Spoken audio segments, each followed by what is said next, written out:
Former President Trump holding his first campaign rally since a gunman opened fire on him last weekend as he was speaking to a crowd in Butler, Pennsylvania. You are looking at video of that assassination attempt that left 4 people shot, including the former president.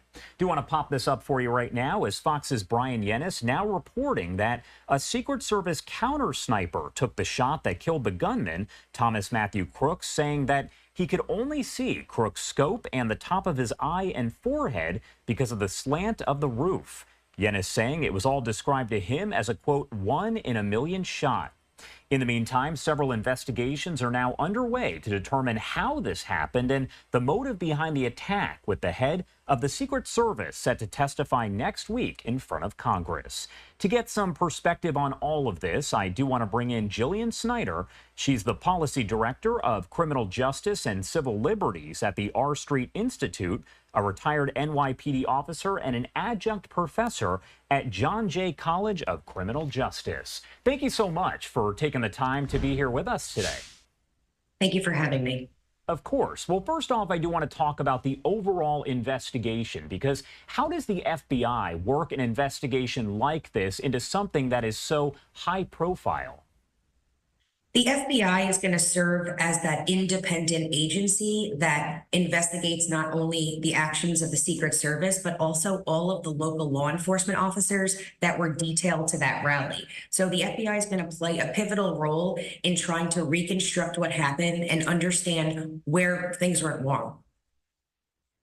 From an investigative standpoint, how does it differ overall when the suspected gunman is deceased, like in this case, versus when the suspect is still alive? Because I imagine there is the opportunity, the chance to release more information if the gunman is no longer alive. Well, in an ideal situation, we would have the opportunity to speak to the suspect and to debrief them and to get a motive and understanding of why they did what they did.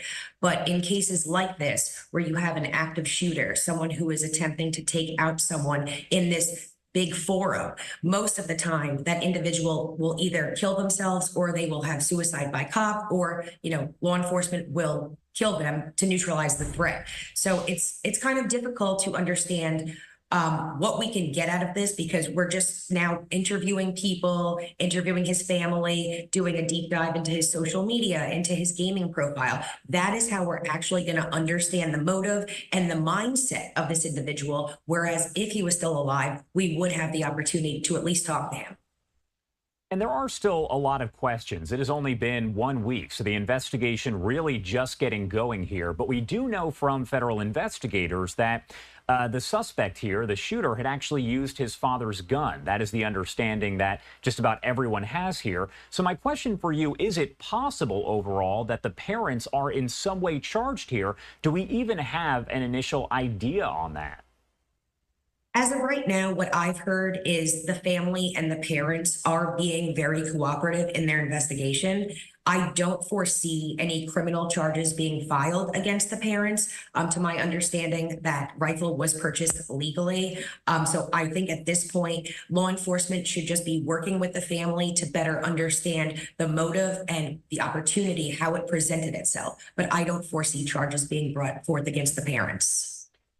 When something like this happens, you kind of talked about social media. You do see people who post all over social media, whether it's Facebook, X, just about everywhere, with some real information, but also some incorrect information, very incorrect. So how difficult is that for investigators when you see some of these posts that are clearly not real?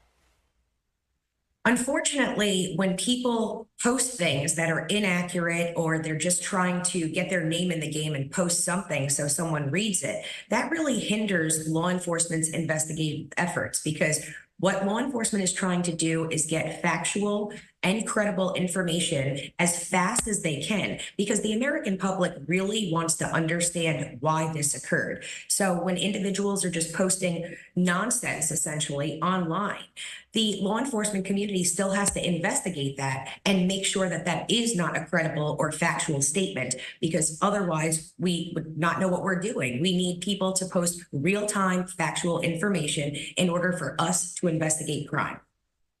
And this is on that same note here because a post on a popular gaming website was initially attributed to Crooks saying, quote, "July will be my premiere. Watch as it unfolds." And it actually does appear that was possibly a fake post. So on that same note, do the fake posts make it difficult, but also can someone be charged for writing a post and pretending that it was from the shooter? If law enforcement really wanted to try and investigate every fake post, yes, I think that they could ultimately try and bring some kind of hindering prosecution or hindering in a police investigation. But I don't think that they have time for that right now. What they really want is what's very bizarre to me is this individual was 20 years old. 20-year-olds these days, they have a pretty high level of social media interaction on X, on all of the other platforms. This individual seems to have not had that high of a prevalence on social media, hence why we're a week out and we haven't heard that much about who his friends are, what he does for fun. So I think that people coming out there and putting out these fake tweets and these fake quotes and saying that they spoke to him through a gaming platform when it's not real, they are just slowing down the investigation. And I don't know if you can necessarily speak to this, but we know that in the coming week, we are going to see the head of the Secret Service testify there in front of Congress. There's at least 2 days in 2 different committees of testimony, and the Secret Service head has said she will be there. However, the FBI leader was asked to go as well and said no. My question, we know why the Secret Service, the head of the Secret Service would need to testify there, but why the head of the FBI? What they're looking for, and again, this is my early assumption because we're still very early in this investigation, the FBI is going to serve as that organization that figures out what went wrong and why. They are going to reconstruct the scene. They are going to interview everyone. They are going to talk to people that were at the rally. They are going to piece together little by little, how did this happen? Why did it happen? What protocols were not followed? Where was there a breach? Where was there a vulnerability that went unnoticed?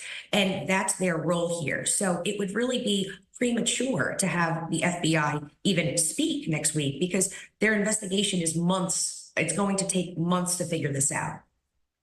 My last question for you here. Do you think that the public, myself, you as well, will ever get a clear answer here about how this was able to happen and what really happened, including a real motive? The motive is the problem here because I, as well as Americans at large, want to know why this happened. We haven't seen anything like this in over 4 decades. And this was a young individual, again, not a huge profile. He didn't come out and make any threats. It doesn't seem like anyone in his community really recognized him as a potential threat. In cases like this, once you kind of look at it in the aftermath, most people would say, oh, we kind of suspected this. Oh, we kind of figured that would happen. Oh, this individual acted in a way in which we felt like he might do something. We are not seeing that right now, which is even scarier to the American public because why? Why did he do this? Hopefully we find out. But more importantly, I think that we as citizens, as well as me as a former law enforcement officer, I want to understand where there was a disconnect in communication. In this situation, the Secret Service would be in charge of this detail. This was a political rally. The Secret Service owns that. They are supposed to work collaboratively with local law enforcement. But in the end of the day, they are the ones that own the protection of the former president, as well as all rally goers. So I think it's going to take many, many months, but I do ultimately think the FBI will do a really great job and figure out where there was a breakdown in protocol.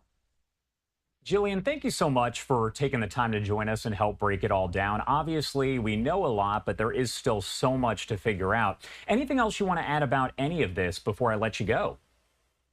No, I just think we need to, it's very early on. Again, there's going to be months of investigation. And I think at the end of the day, the FBI will give the American public the answers that they're looking for. All right. Jillian Snyder there, Policy Director of Criminal Justice and Civil Liberties at the R Street Institute, retired NYPD officer and adjunct professor at John Jay College of Criminal Justice. Thank you again for taking the time to be here with us today. Thank you so much. And I do want to take you back over to this post here coming in from Brian Yennis with Fox News, now reporting that a Secret Service counter sniper took the shot that killed the gunman, Thomas Matthew Crooks, saying he could only see Crooks' scope and the top of his eye and forehead because of the slant of the roof. Yennis saying it was all described to him as a, quote, 1 in a million shot.